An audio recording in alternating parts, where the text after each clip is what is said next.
jump into a preview of the Patreon page.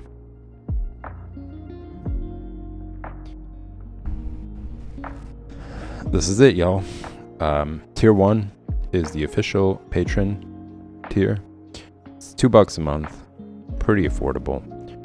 You support the stream and you get access to the Discord server where pretty much everybody from all social media comes together, and you guys can talk pretty much about anything. Things that you like, art related, not art related. Get to know each other. Talk about the stream. Talk about your drawing process or any of your artistic processes. It's a perfect opportunity for it, and you'll also have your name listed in the credits at the end of the stream. And that's right, I'm going to start doing that once the patrons start rolling in. Then we got the tier 2 all access patrons. It has all the tier 1 benefits, but you also get access to work in progress behind the scenes and access to finished pages before anybody else. Then we got the tier 3, which is where you guys can get more involved. Tier 3 is the critique submissions tier, and you guys can submit work that you're currently doing. It's $15 a month, and I will do a live demonstration on Fridays on stream at 8 p.m. And show you guys where you can improve, show you some tips, and do a quick little critique. Now, at the moment, there are no limits to it. You could submit several times throughout the month, but depending on how many people start submitting, there might be a cap to it. But that's probably further out in the future. There's some requirements there, so take a look through, read through it. Pretty much everything that I'm going to go over, I went over in another stream dedicated specifically for the Patreon launch, for the schedule change. As some of you might have noticed, I'm not streaming in any afternoons anymore. Fortunately, I have projects that I'm currently working on that are taking up the time of me streaming in the afternoon. So it's going to be in the evenings only.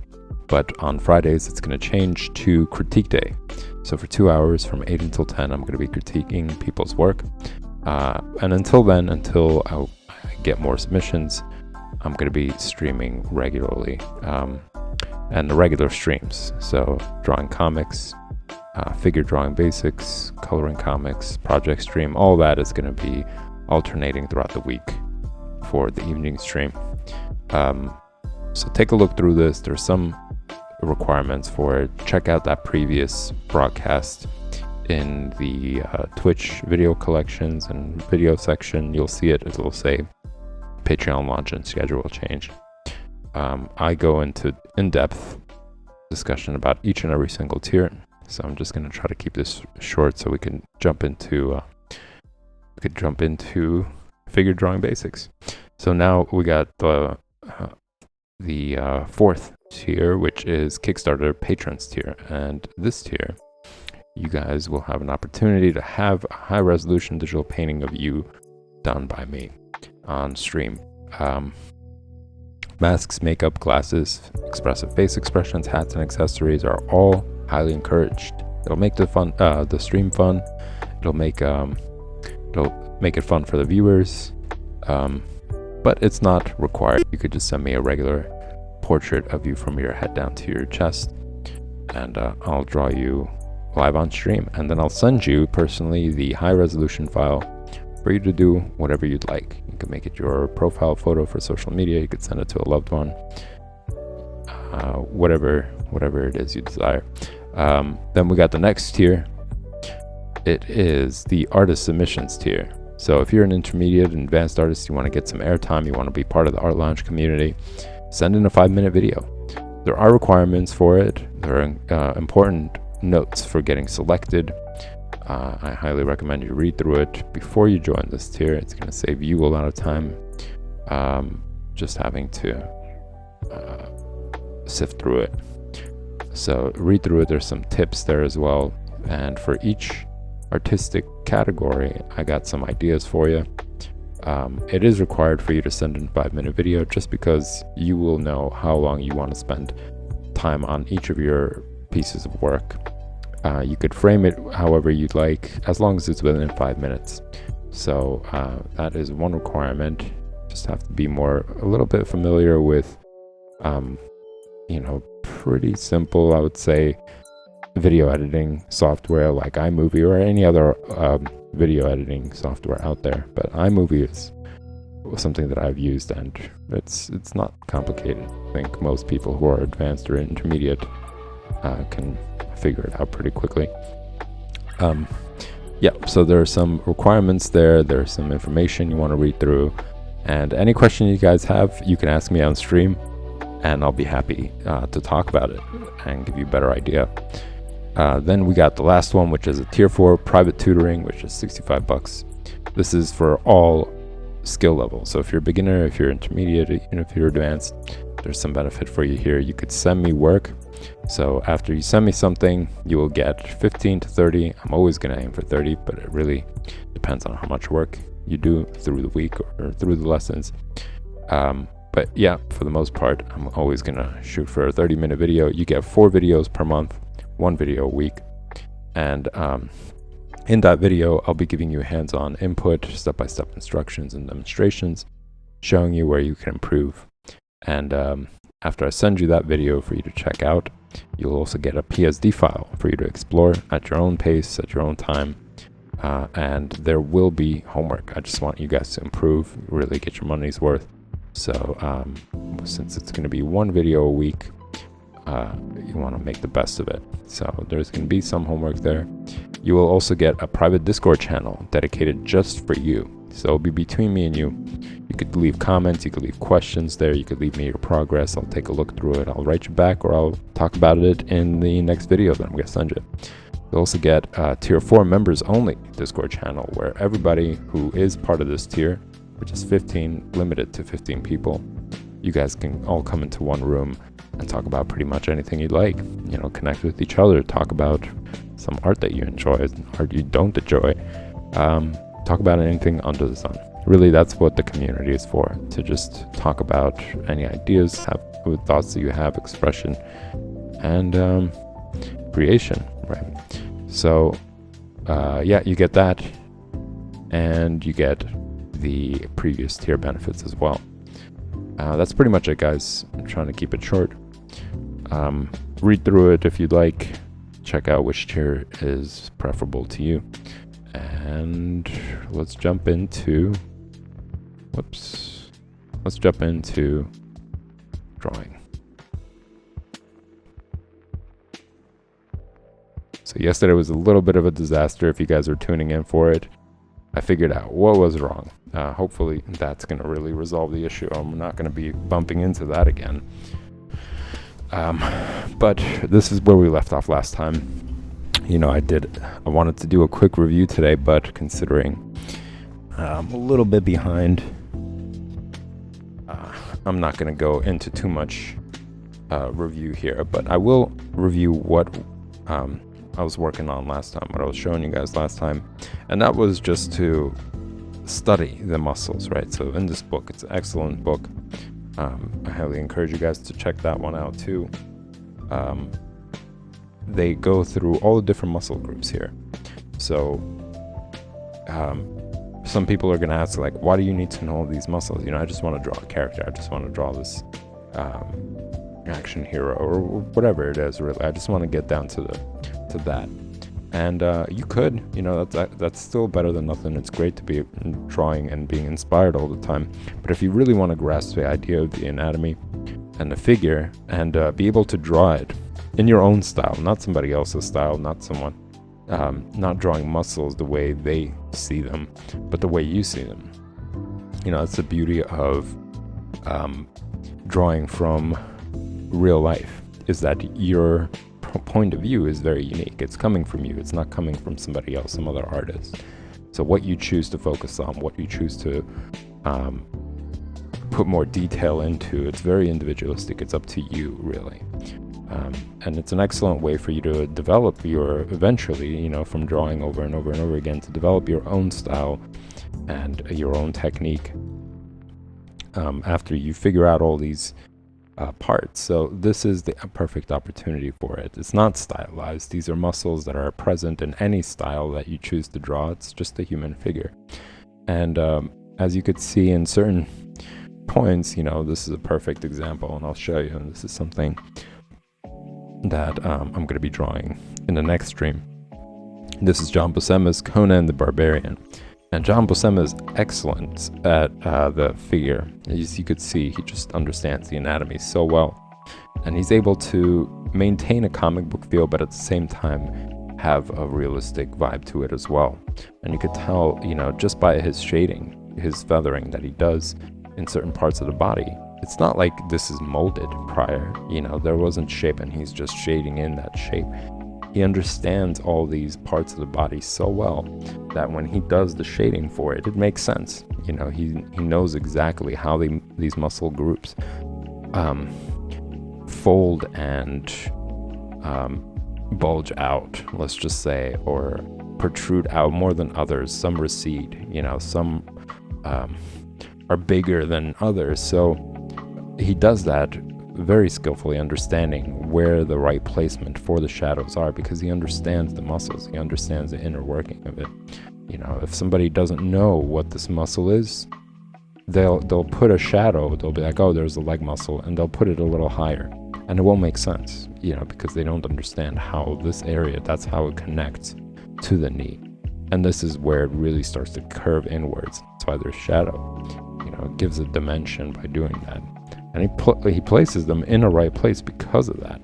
So that's the benefit really of understanding these muscle groups, is that when you're drawing even from the surface of the body, the exterior of the body, you know where to place the shadows without having to depend on somebody else's understanding or somebody else's style of drawing the figure. You're doing it because you just know, oh, there's this muscle that's there.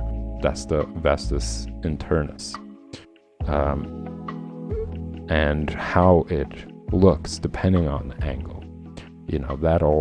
That's the benefit of all this as well, is that it gives you a three-dimensional understanding of the figure.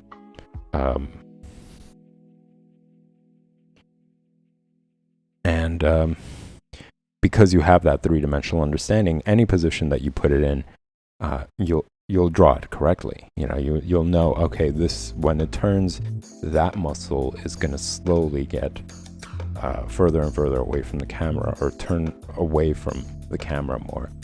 And that allows you, like, that three-dimensional understanding in your head allows you to draw it correctly, allows you to even include it in a drawing. That really is the biggest benefit. You're building this anatomical structure in your mind's eye, so you could refer to it whenever you're drawing the figure. And you do that by constantly drawing this stuff over and over again. And as I've shown you guys before, a lot of the in the stream, you guys might have seen these. Let me see. It's closing. It's coming close to an end. This entire sketchbook. So as you can see, I've drawn these figures and practiced hands over and over again. Some of them are repetitive, but it's not enough to just do it once. You have to do it multiple times, several times a day, several times a week even, and it just becomes easier, and you get better and better understanding of it. Not just mentally, but also subconsciously. Your mind, the same way now when you're reading, you don't recite the alphabet every time you sit down to read, right? You just read. You know the words. You don't have to really spend time and enunciate every single word and every single letter. You've practiced so much that it just happens. It's instinctive in a sense. It's more subconscious than it is a conscious effort for you to read something. So the same thing becomes this. You practice it enough, and subconsciously you're able to figure out, oh, this looks wrong, this doesn't look anatomically correct, and you know exactly what's wrong with the drawing. And you gain that by just practicing over and over and over again. So yeah, that's one of the biggest benefits to it. The other big benefit to it is that you get to practice all the other elements of drawing. You're able to keep in mind how to draw lightly. You don't want to press too hard. It's a very important part about learning to draw, especially, or even if you're intermediate. Sometimes people teach themselves bad habits. It took me a while to work it out of my system, something that I was doing that really wasn't benefiting my drawing on many levels, whether it was personal work, whether it was me copying references or learning from references or whatever else. It was a disservice. So taking time to work it out of my system was really beneficial. But you don't want to do that. Why waste your time trying to teach yourself out of bad habits when you could just start by teaching yourself good habits? And drawing lightly is one of them.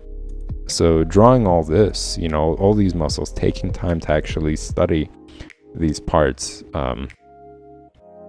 of the body and paying close attention to all the detail helps you improve your drawing in general, not just figure drawing, but your ability to be conscious of the lines that you're making, your ability to focus on these very specific techniques as well. You're not working from imagination, you're working from a reference, you're working from something that's there. So that frees up your mind to focus on these things as well. You don't want to be bombarded with too much, right? So, working from references, drawing these parts, you're getting multiple benefits. You're learning anatomy, you're understanding the figure, you're learning better drawing techniques. It just allows you to reaffirm rather what you've been learning. It's not enough to do it once, so every time you sit down to draw from the figure, you're able to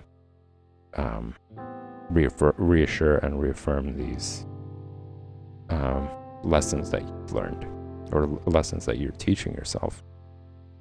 So there's a lot of benefits to it, and as I've said prior, you never go backwards. You don't get worse by practicing, or if the results that you want to get aren't really happening in that moment, it very well could be that your standards have grown, that you're improving, and that you want to see even better results. So your dissatisfaction doesn't mean that you're bad, it means that you're getting good and your confidence is growing. You know that you could do better. You know that you could improve even more on whatever the results are now. And that's something that happens, I'm going to say, to most artists. They always feel like this isn't good. And in a sense, it's good to be your own critic.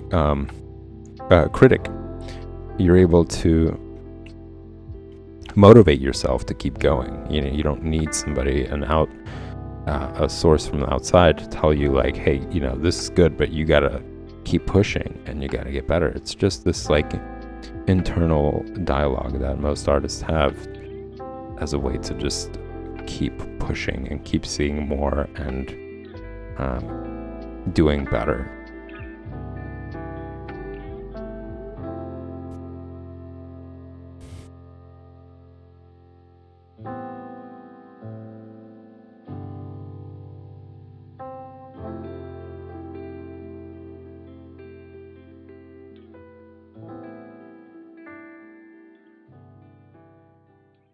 And it used to bother me when I was younger. I used to think like, well, I'm never really going to draw this. Like, why would I need to learn this stuff? Like, why do I need to learn these muscles and names of the muscles? I thought it was so pretentious. When I was a teen and I was like practicing and stuff, I was like, oh, people were studying these terms. They're just trying to be like know-it-alls and say like, oh, look, I know where the vastus externus is and you don't, that means so and so. But really it's just a way for you to be able to understand where how to distinguish each of the muscles. So when you are changing them, when you are learning, where they are and how they look as they move, right? You're able to say, oh, okay, it's that muscle, but what do you call it? You can't say it's that muscle. You have to give it some sort of name to be able to distinguish it from all the other ones. And by giving it a name, you're bringing it out onto the stage in a sense. You're making it memorable for you in some way. Even if it's a difficult name, you're just like, oh yeah, it's that difficult name. But yeah, you're bringing it to the center stage in a sense. You're giving it spotlight so that you visually could remember it better, and you can know that its presence is actually important. And the more you do that, the better you understand all the different parts of the muscles.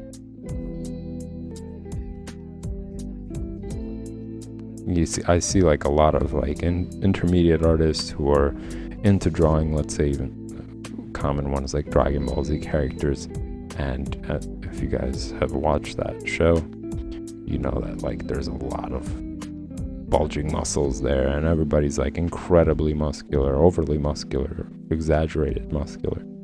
And a lot of these intermediate artists, they just know, okay, I just got to draw these like bulking masses on the body. But because they don't know or understand the anatomy, it looks weird. It just looks deformed. Whereas on the show, they know where the muscles are, and they just really know how to exaggerate them in a way that still doesn't look, deformed and careless in a sense. They know exactly where all the muscles are. They know how they're placed on the body, how they're placed on the bone, and that allows them to look more heroic and hulking.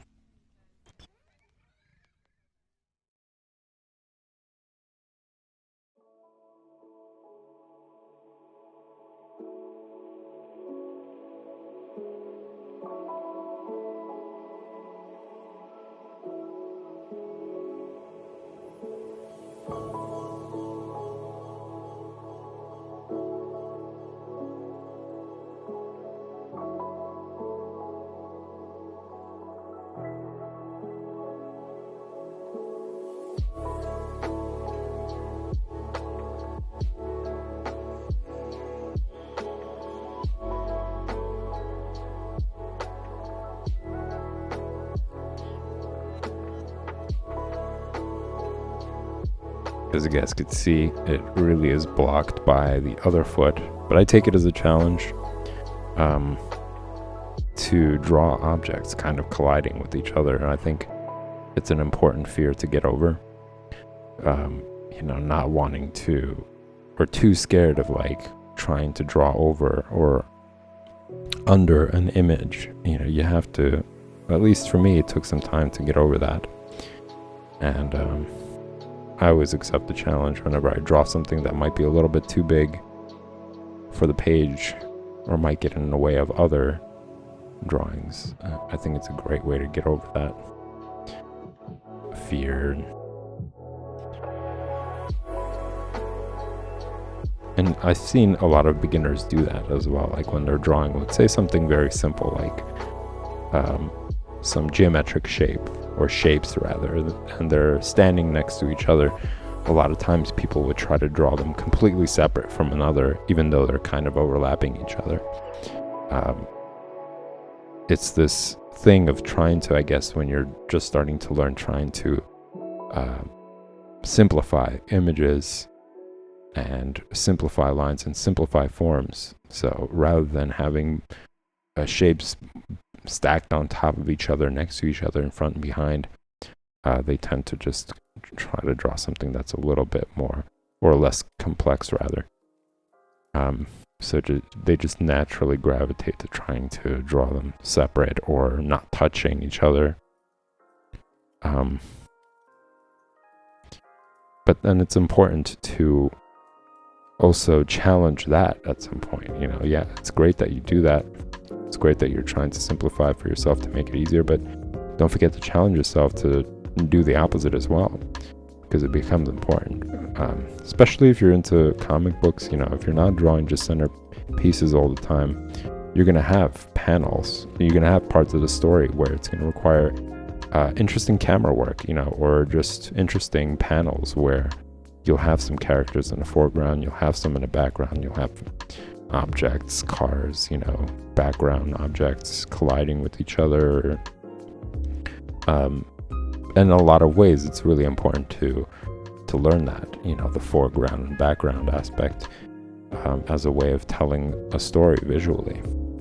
So you don't want to continuously avoid it and avoid learning that. It's important to, at some point, get out of that comfort zone and challenge yourself.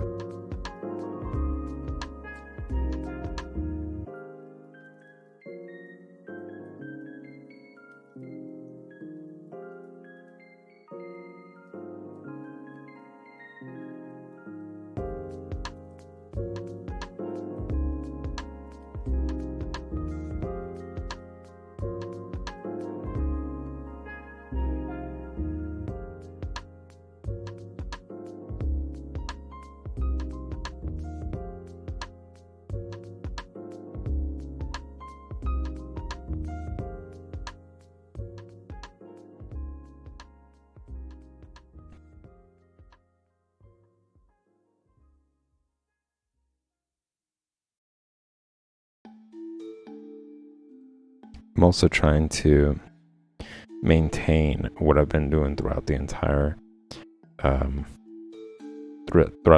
book, which is continuously drawing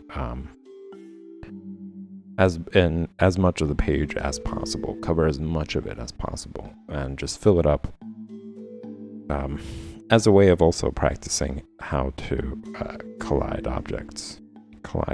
drawings with each other. And I think it's just a great way to use up a sketchbook. You don't want to make sure, like I've mentioned this previously in other streams, but I used to just draw on the center of the page, and then everything else was avoided. Like if it didn't come out to be right, if I drew like a hand or a face or part of the body and it didn't turn out right, I wouldn't want to look at it. I would be disappointed, so I would turn to the next page and just avoid everything else on it, which isn't good. I think it's just wasteful. There are like so many different parts of the page that could be used for other things.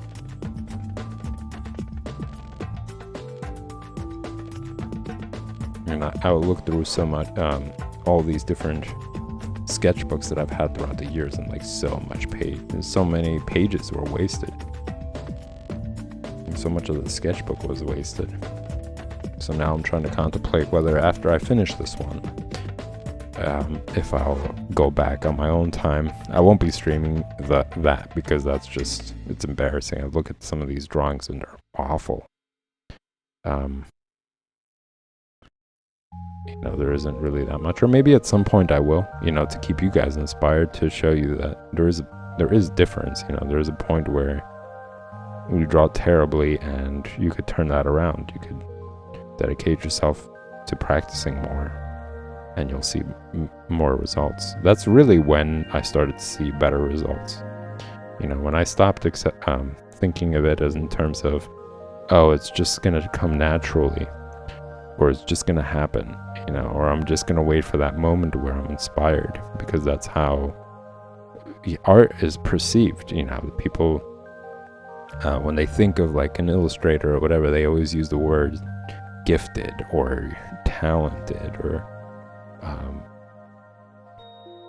it's some like magical, miraculous thing. But pretty much every single artist that people think of in that way drew a lot. It wasn't like they just stopped and they just one day picked up the pen or pencil and just instantly started drawing masterpieces. This is like an illusion. And it's something that people just tell themselves as a way of just giving up, when they're just like not getting the results that they want. They're just like, oh, I'm not talented, I'm not gifted, I don't have that, and they just move on. They just don't like the frustration of seeing bad results. But part of learning how to draw better, part of learning anything, is just accepting bad results. That's gonna happen. And once you do, it becomes easier because you're just focusing on constantly practicing, constantly improving, rather than expecting every time. Rather than expecting every time that you sit down to get amazing results.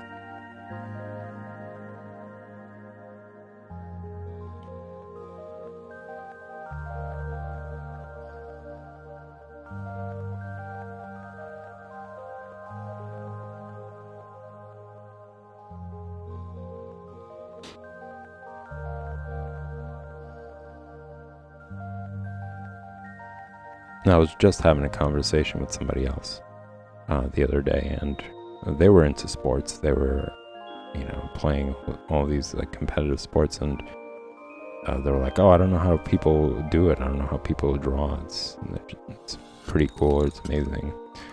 And I was like, it's the same way for what you're doing. If you go and you practice every day, you get better, right? You don't get better at it by just not doing anything about it, and then one day waking up and playing an amazing game. You have to sit and you have to constantly practice, and well, for that it's different, but instead of sitting, you're really active with your body, but you're practicing to become better. You're practicing to be active and to be engaged in it, thinking about it, prepping for it in order for you to be able to improve. So it's the same idea, it's the same process in a sense. It's just a matter of how much you want to dedicate yourself to it and how much you enjoy that process. Some people prefer like physical process where their body is like entirely involved in the process of gaining a skill.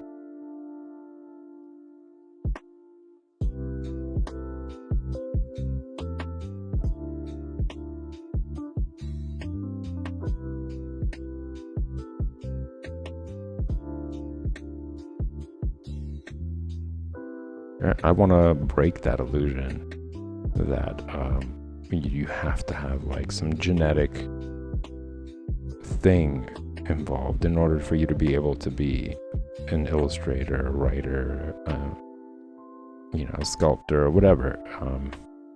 It's not like that at all. And I think if more and more people embrace and understand that, they'll want to pursue it, and they won't think of themselves as less than in some way because they're incapable of doing these things. Now, granted, there are people who are predisposed to being a lot better at it because genetically their parents are that, or they've practiced that, and you just kind of gain that from them. But it doesn't mean that process or that whatever it is that you're interested in is only limited to that. It just means some people pick it up faster, get better results faster, but it's still, there's plenty of people who've practiced all the time. They weren't, genetically predisposed to it, and they turned out to be a lot better than somebody who was, for instance. That there's a lot of examples of that, and that points to the fact that it really depends on how badly you want it, how much you want to improve on it, and the amount of effort you're willing to put into it to get good. And it's not a competition. You don't have to be really fast at it to enjoy it. You enjoy it because you like the process. You like drawing, you like writing, you like playing music. It's not because you play music really fast or you draw really fast that's not what it's about. It's not a competition. It really, and again, I despise that in some ways it's presented in that light, that in some ways it is a competition. And you get like all these visual artists competing with each other or disliking each other because of this competitiveness that is being ingrained into people's minds through all sorts of things, whether it's social media, through capitalism, or wanting to make money, and all this stuff that is being taught in schools and being conditioned in schools to always think of everything as competition. That's incredibly toxic. It's a terrible system. and I don't agree with it.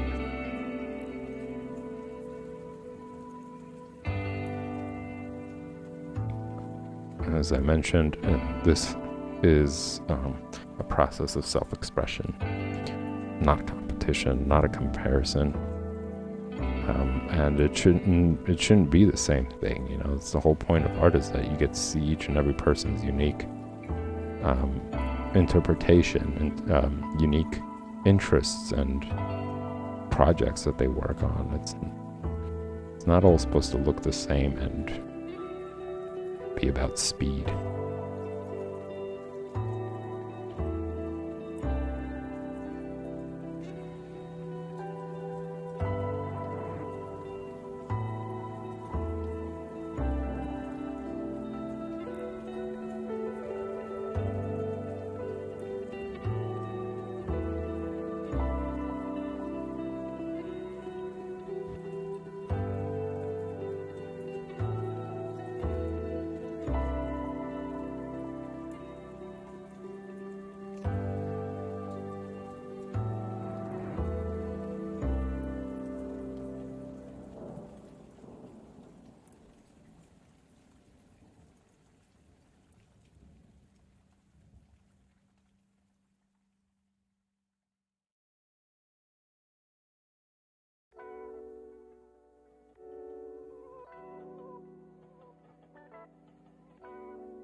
I'm also really trying to improve my cross-hatching.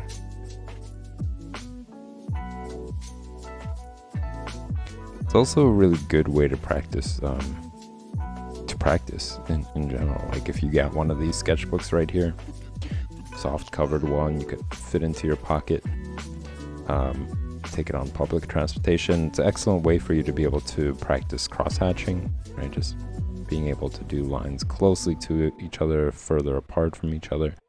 It gives you ability to focus on controlling the pressure of the pencil, like keeping it light specifically, keeping a distance from the tip of the pencil, practicing your shading, your highlights, midtones, and shadows, practicing your basic shapes. Like just these really simple, almost mindless exercises that you could just cover the entire page in, you know, both ends, both sides of them.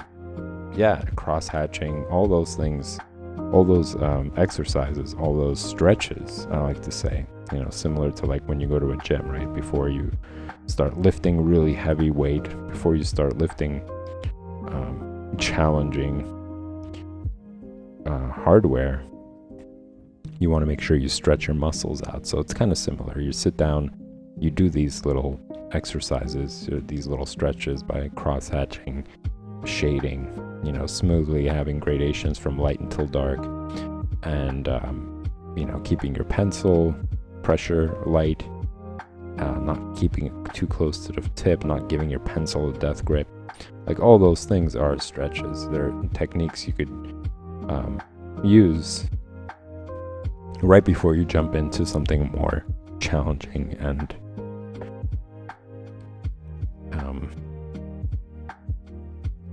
that requires a lot more of your focus, you know. So it's it's a great way to like stretch your artistic skills.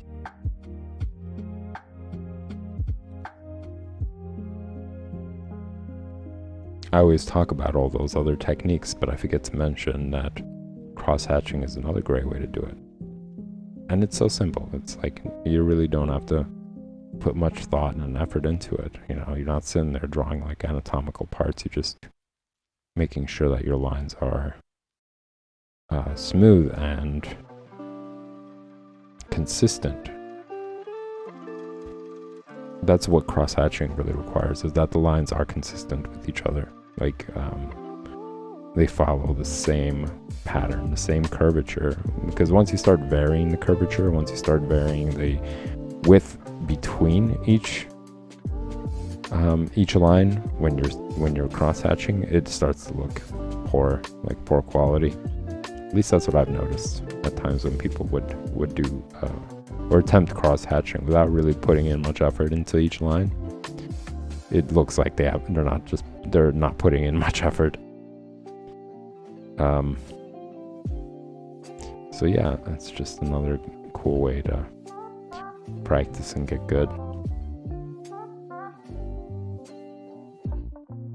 And feathering requires that too. I see people who are doing feathering as well, and they do that for their final piece, where they just don't put in that effort into making sure that all the lines are matching each other. Like if you take a look at this, right, there's feathering here. All these lines are pretty consistent in terms of their width between each other. It's not like a really wide of a gap between the line and then really small one.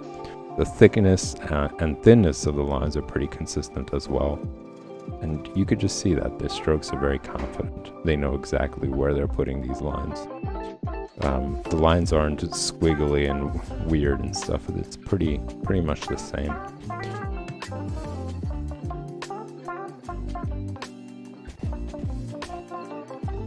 So that's something you want to look out for when you're cross-hatching, when you're shading, using the feathering technique.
I forgot to mention, actually, I did upload the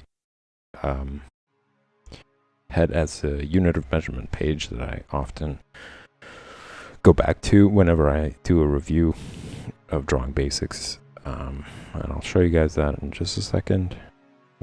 These little details. I uploaded this page for you guys on Patreon so you could download it and use it for your own practice, for your own ability to understand these things at your own pace, at your own time, and you could keep the file. Just download it off the Patreon page. And that page looks like, where is it?